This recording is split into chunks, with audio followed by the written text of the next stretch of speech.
الحمد لله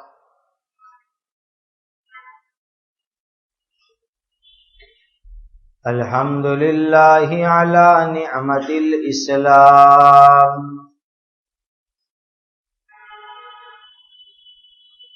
وأشهد أن لا إله إلا الله وحده لا شريك له وأشهد أن سيدنا وشفيعنا ومولانا محمدا عبده ورسوله صلوات الله تبارك وتعالى عليه وعلى آله وأصحابه وذرياته وأهل بيته وأهل طاعته وبارك وسلم تسليما كثيرا كثيرا أما بعد فأعوذ بالله من الشيطان الرجيم بسم الله الرحمن الرحيم فعقروا الناقة وعتوا عن أمر ربهم وقالوا يا صالح ائتنا بما تعدنا إن كنت من المرسلين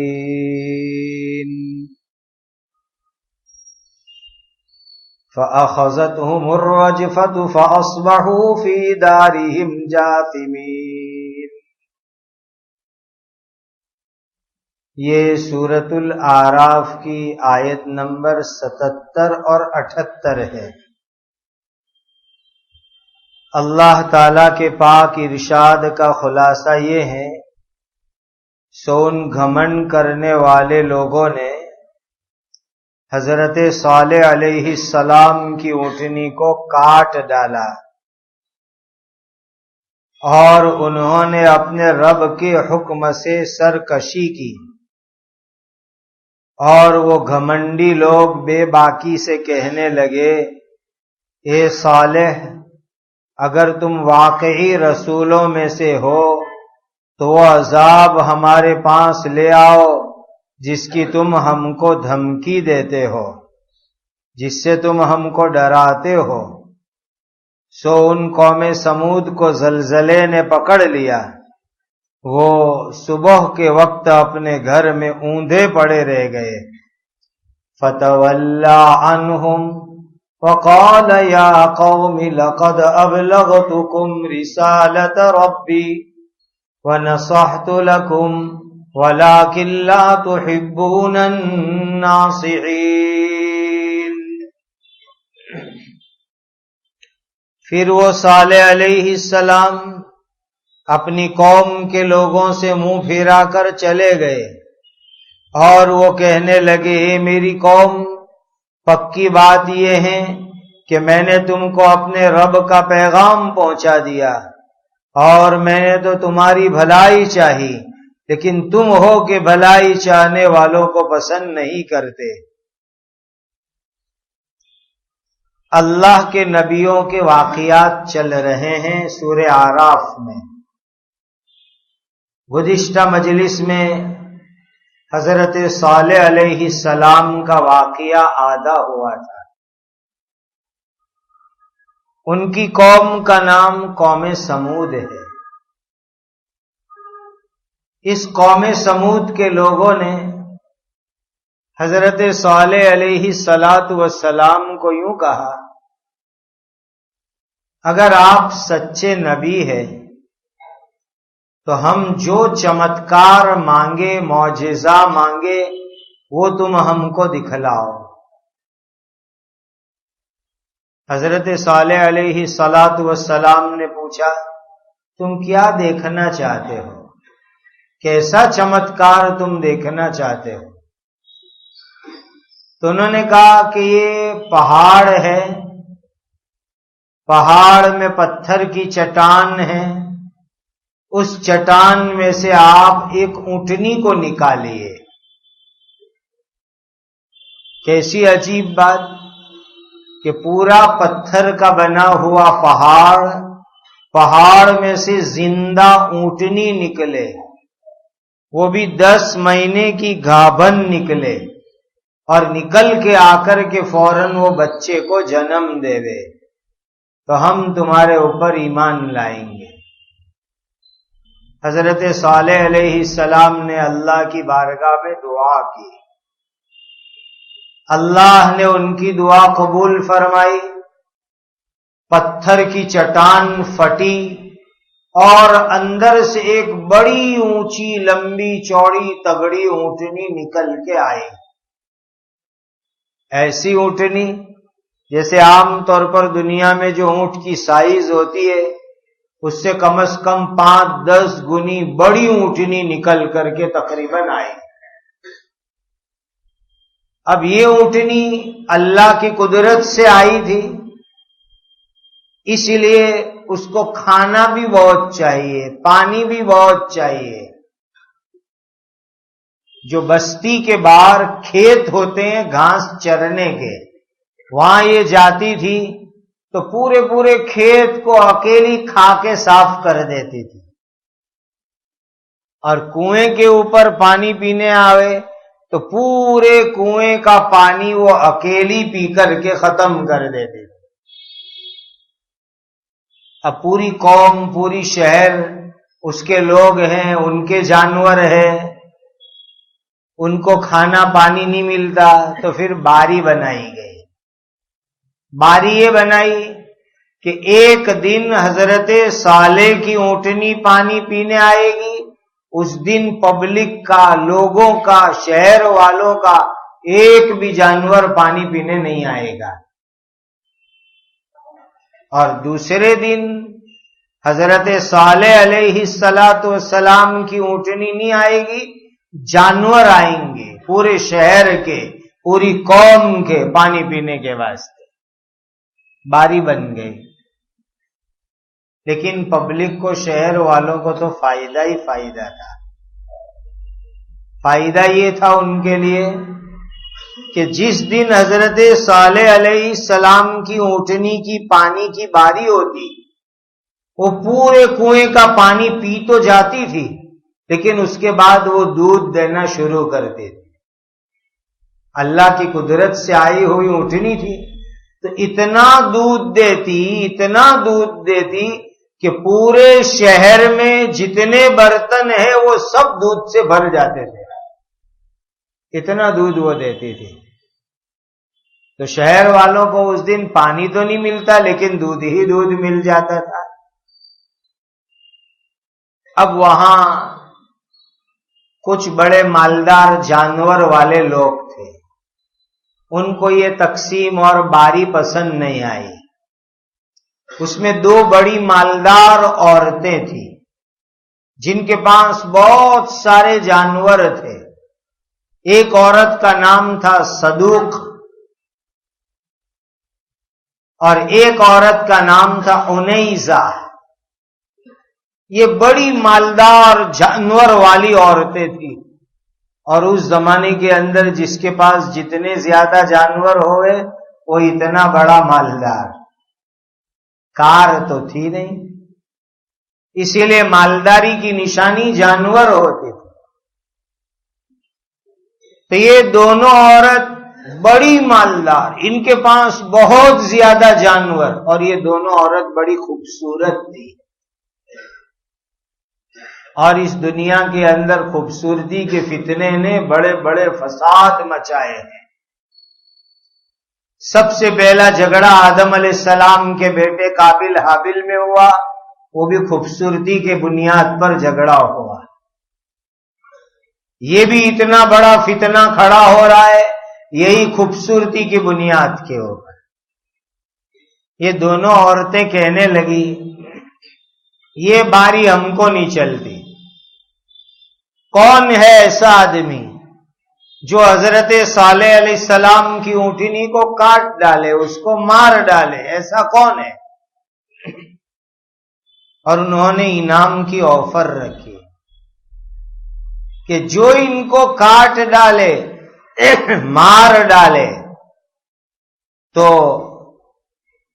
صدوق عورت کہنے لگی میں خود اس مار ڈالنے والے کے ساتھ نکاح کر لوں گی، بکریاں دوں گی، جانور دوں گی۔ اور دوسری اونیزا نے کہا کہ میری ایک نوجوان خوبصورت لڑکی ہے، میں اس کے ساتھ شادی کرا دوں گی جو اس کی اونٹنی کو کاٹ ڈالے۔ تو دو انسان کھڑے ہو گئے، ایک کا نام تھا مصداح اور دوسرے کا نام تھا قدار۔ یہ دو انسان کھڑے ہو گئے۔ صدوق نے مصداق کی لالچ لے لی۔ صدوق نے کہا مصداق کو کہ میں تیرے ساتھ نکاح کر لوں گی، تو کاٹ ڈال۔ اس نے کہا ٹھیک ہے، میں تیر چلاؤں گا اونٹنی کے اوپر اور مار ڈالوں گا۔ اور انیزا نے قدار کو کہا کہ میں اپنی لڑکی سے تیری شادی کرا دوں گی، تو مار ڈال۔ قدار اس کے لیے تیار ہو گیا، بیوی بھی ملے، خوبصورت ملے، اور جانور اور پیسے بھی ملے۔ اس لالچ میں وہ اللہ کے نبی کی اونٹنی کو کاٹنے کے لیے تیار ہو گئے۔ یہ دونوں کے دونوں ایک پتھر کی چٹان کے پیچھے چھپ کر کے بیٹھ گئے۔ حضرت صالح علیہ السلام کی اونٹنی نکل کے آئی تو پہلے مصداح نے تیر مارا، پھر قدار آگے بڑھا، اس نے تلوار لی اور تلوار لے کر کے اللہ کے نبی کی اونٹنی کو کاٹ ڈالا، اور اونٹنی کو تڑپا تڑپا کر کے انہوں نے ختم کر دیا۔ حالانکہ اللہ کی طرف سے آئی ہوئی اونٹنی تھی، اس کا جو بچہ تھا، اسی لیے کہ جب وہ چٹان سے نکل کے آئی نبی کی دعا کی برکت سے، تو 10 مہینے کی گابھن تھی، آتے اس نے بچہ دیا۔ تو بچے نے جب دیکھا کہ میری ماں کو انہوں نے قتل کر دیا، تو وہ بچہ چیختا ہوا، روتا ہوا پہاڑیوں کے علاقے میں گم ہو گیا، کہیں بھاگ گیا۔ لوگوں کو وہ بچہ پھر نظر نہیں آیا۔ جب اونٹنی کاٹ ڈالے، جو انعام ملنا تھا مل گیا ہوگا۔ حضرت صالح علیہ السلام نے لوگوں کو آ کے کہا لوگوں تم نے اللہ کی اونٹنی کاٹی ہے، اب عذاب کے لیے تیار رہو، سزا آئے گی عنقریب، تیار ہو جاؤ سزا کے واسطے۔ منگل بدھ کے دن انہوں نے اونٹنی کو کاٹا تھا۔ حضرت صالح علیہ السلام عذاب کا اعلان کر رہے ہیں، پھر بھی کوئی توبہ کرنے تیار نہیں، معافی مانگنے تیار نہیں، استغفار کرنے تیار نہیں۔ صالح علیہ السلام نے پھر اعلان کیا نبی نے کہ دیکھو جمعرات کے دن پورے شہر میں تمام لوگوں کے چہرے پیلے پیلے ہو جائیں گے، سخت پیلے ہو جائیں گے، اور جمعہ کا دن آئے گا تو تمام انسانوں کے چہرے لال ہو جائیں گے، ڈاک لال ہو جائیں گے، اور سنیچر کے دن تمام انسانوں کے چہرے کالے پڑ جائیں گے، ایک دم کالے کالے ہو جائیں گے۔ اور جب یہ خدا کا عذاب آئے گا کوئی نہیں بچے گا، مرد، عورت، جوان، بوڑھے، بچے، سب کو یہ عذاب ہونے والا ہے، یہ اعلان کر دیا۔ پھر بھی کسی نے توبہ نہیں کی۔ جمعرات کا دن آیا تو جیسا حضرت صالح علیہ السلام نے اعلان کیا تھا، پورے شہر میں ہر ایک انسان کے چہرے قدرتی طور پر پیلے پیلے پیلے پیلے ہو گئے، کھلم کھلا دیکھ رہے ہیں عذاب کو، پھر بھی توبہ نہیں کر رہے، معافی نہیں مانگ رہے، استغفار نہیں کر رہے۔ جمعرات کا دن آیا، سب کے چہرے کے کلر بدل کے لال ہو گئے، پھر بھی توبہ نہیں ہو رہی۔ دل جب گناہ کرتے کرتے پتھر جیسے ہو جاتے تو عذاب کی نشانی دیکھنے کے بعد بھی توبہ کی توفیق نہیں ہوتی۔ پھر جمعہ کے دن جو چہرے لال ہو گئے، اب آیا سنیچر کا دن، سب لوگوں کے چہرے کالے کالے ہو گئے، ڈراؤنے، اور جہنمی لوگوں کے چہرے بھی آخرت میں کالے ہوں گے۔ اللہ ہماری ایسی رسوائی سے حفاظت فرما۔ پھر زلزلہ چالو ہوا، بڑا بھیانک دھرتی کم شروع ہوا۔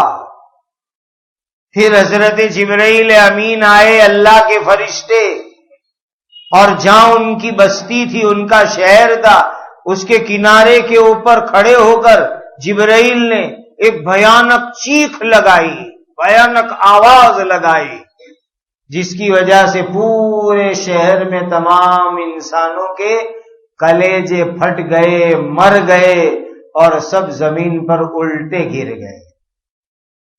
پوری قوم عذاب کے اندر اللہ تعالیٰ نے ہلاک کر دی۔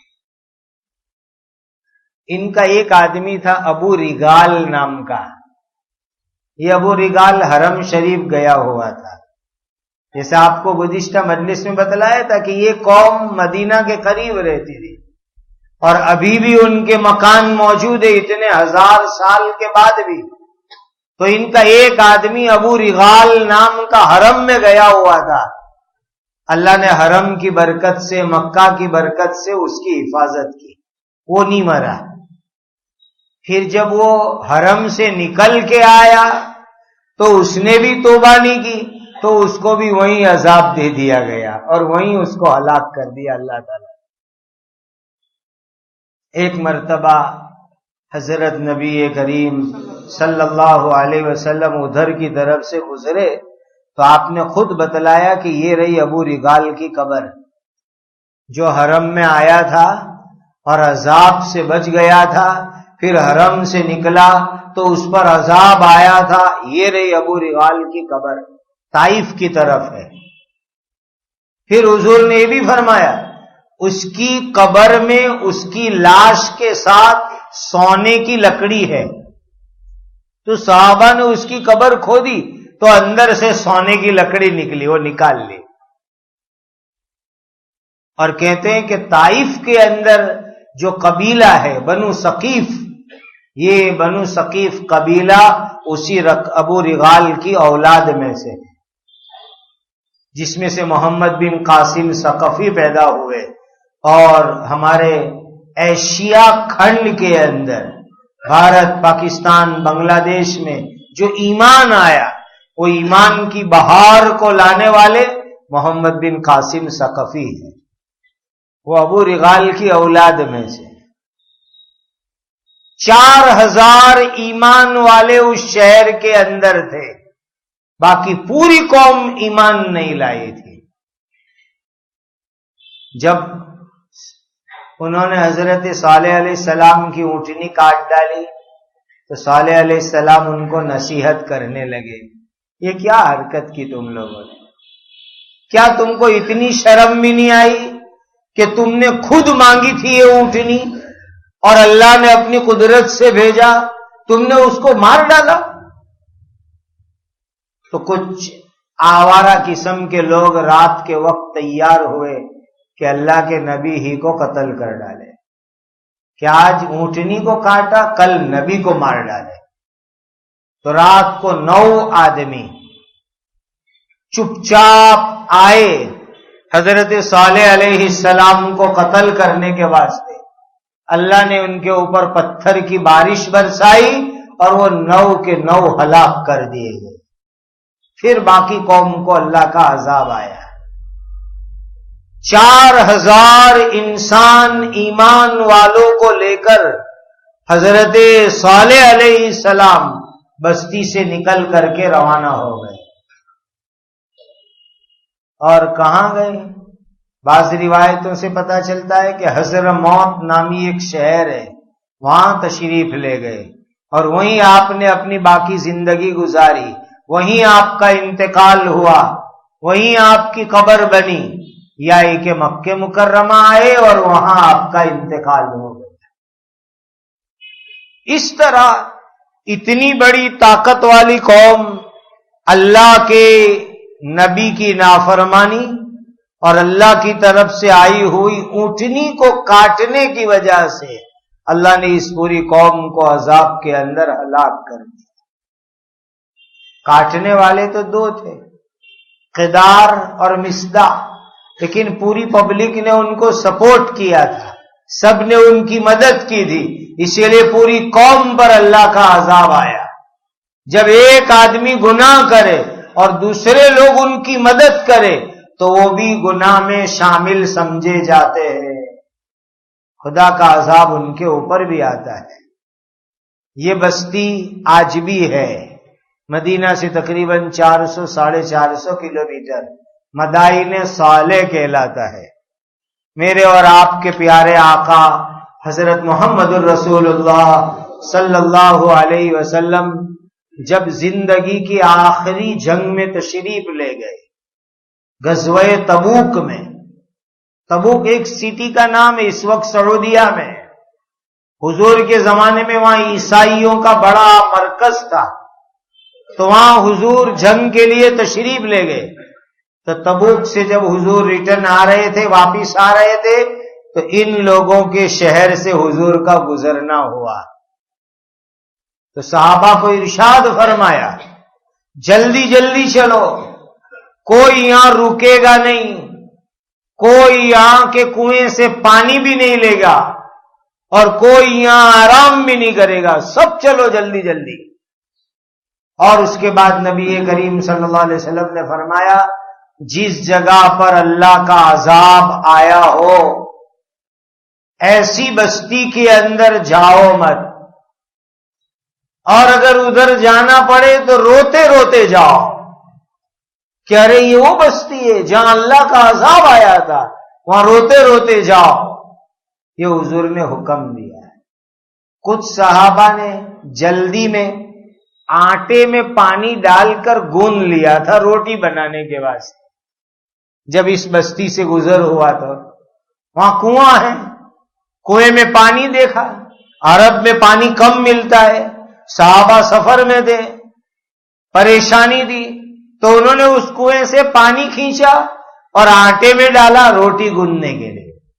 نبی کریم صلی اللہ علیہ وسلم نے فرمایا یہاں کا پانی لے کر جس نے بھی آٹا گوندا وہ آٹا بھی پھینک دو، کوئی اس کی روٹی نہیں کھائے گا، اور جس نے پینے کے لیے یا استعمال کرنے کے لیے اپنے برتن میں پانی بھرا ہو وہ بھی خالی کر دو، اس لیے کہ یہ عذاب والا علاقہ ہے، اور عذاب والے علاقے کی چیز ہم کھائے پیا نہیں کرتے، سب کا خالی کروا دیا۔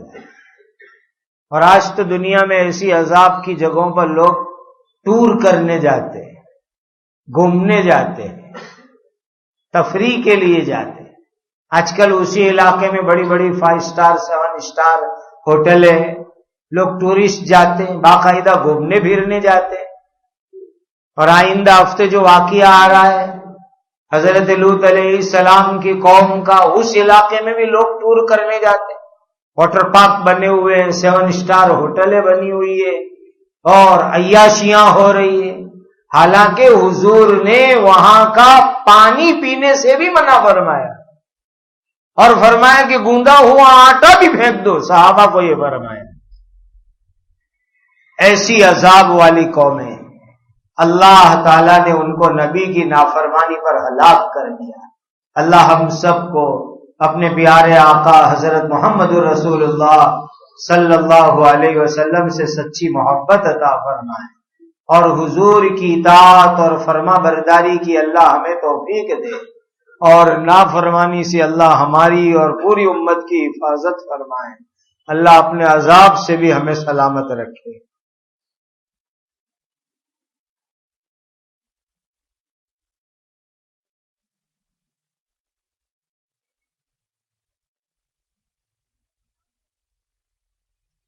یہ کسی نے سوال پوچھا ہے کہ کوئی بہن حیض کی حالت میں ہے اور پیر میں فریکچر ہوا ہے اور اس کے اوپر پٹا باندھا ہوا ہے، تو ان کو ایسا کہو کہ جہاں پاٹا باندھا ہوا ہے اور اس کو کھول نہیں سکتے فریکچر کی وجہ سے، تو اس کے اوپر صرف مسح کر لو، باقی حصے کے اوپر پانی سے دھو لو، یا کہ پاٹے کی جگہ کے اوپر پلاسٹک باندھ دو تاکہ جو ہے پاٹے کو اثر نہ ہو، اور پھر باقی جگہ کے اوپر غسل کر لو، انشاءاللہ غسل مکمل ہو جائے گا۔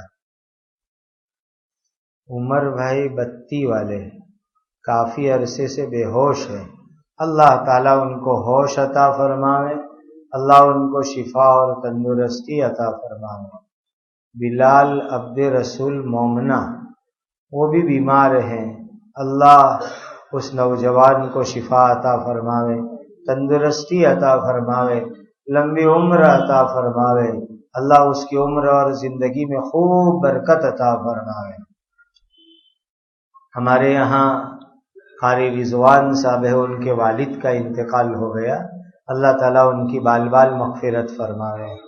اور آج یہاں کفلیتا میں ہماری پھوپھیزاد بہن سے شادی ہوئی ہے، محمود بھائی سرکار ان کا نام تھا، بالکل تندرست آدمی، صبح فجر کی اذان سے پہلے اٹھے اور اچانک ان کا بھی انتقال ہو گیا۔ اللہ تعالیٰ ان کی بھی مغفرت فرمائے، ان کی قبر کو نور سے منور فرمائے، ان کے درجات کو اللہ جنت الفردوس میں بلند فرمائے۔ ہمارے مپوٹوں کے میزبان شعیب بھائی آئے ہیں، ان کا بھی آپریشن ہوا ہے، اللہ ان کو بھی شفائے کاملہ عاجلہ دائمہ مستمرہ نصیب فرمائے۔ درود شریف پڑھ لو۔ الحمدللہ رب العالمین، سبحان اللہ و بحمدہ، سبحان اللہ العظیم۔ اللہم صل علی سیدنا محمد وعلی آل سیدنا محمد صلاة تنجینا بها من جمیع الاحوال والآفات وتقضی لنا بها جمیع الحاجات وتطہرنا بها من جمیع السیئات وترفعنا بها عندك على الدرجات وتبلغنا بها اقصى الغایات من جمیع الخیرات فی الحیات وبعد الممات انك على كل شيء قدیر یا ذا الجلال والاکرام۔ اللہم اغفر امت سیدنا محمد صلی اللہ علیہ وسلم، اللہم ارحم امت سیدنا محمد صلی اللہ علیہ وسلم، اللہم تجاوز عن امت سیدنا محمد صلی اللہ علیہ وسلم، اللہم اصلح شان امت سیدنا محمد صلی اللہ علیہ وسلم، اللہم انصر امت سیدنا محمد صلی اللہ علیہ وسلم۔ ربنا آتنا فی الدنیا حسنة وفی الآخرة حسنة وقنا عذاب النار۔ ربنا هب لنا من ازواجنا وذرياتنا قرة اعین واجعلنا للمتقین اماما۔ یا حی یا قیوم یا ذا الجلال والاکرام یا ارحم الراحمین یا ارحم الراحمین یا ارحم الراحمین۔ اے اللہ ہمارے گناہوں کو معاف فرما، اے اللہ ہمارے گناہوں کو معاف فرما، اے اللہ ہمارے گناہوں کو معاف فرما، اے اللہ تمام بیماروں کو شفائے کاملہ عاجلہ دائمہ مستمرہ عطا فرما، اے اللہ پوری دنیا کے اہل ایمان کے حال پر رحم فرما، اے اللہ جو دنیا سے چلے گئے ان کی قبر کو نور سے منور فرما، اے اللہ ان کے درجات کو جنت الفردوس میں بلند فرما، جو بھی بیمار ہے اللہ حادثے میں ہے ان کو شفا اور تندرستی عطا فرماؤ، عافیت والی عمر عطا فرماؤ، ہم سب کو حلال برکت والی روزی عطا فرماؤ، ہماری اولاد کی اسلامی تعلیم اور تربیت فرماؤ، ہمارے ملک میں امن و امان قائم فرماؤ۔ اے اللہ اس ملک میں رہنے والے تمام مذہب اور دھرم کے لوگوں میں آپس میں رواداری عطا فرماؤ، آپسی جھگڑوں فتنوں سے حفاظت فرماؤ، ملک میں امن و امان عدل و انصاف کی فضائیں قائم فرماؤ، ظالموں کے شر سے ملک کی اہل ملک کی حفاظت فرماؤ۔